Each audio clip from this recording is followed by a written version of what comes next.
Herkese salam, kanalıma hoş gelmişsiniz.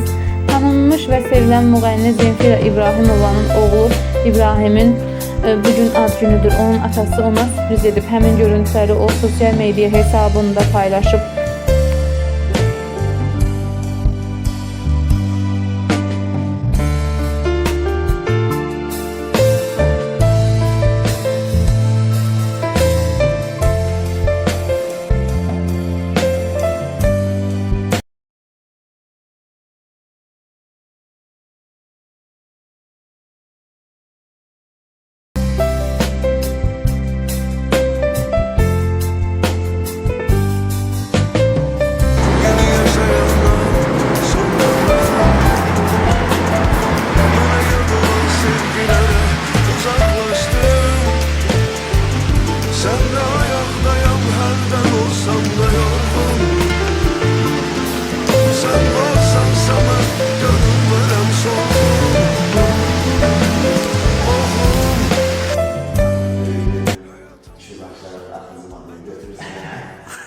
Onu göstermiyor ama gizli sözler.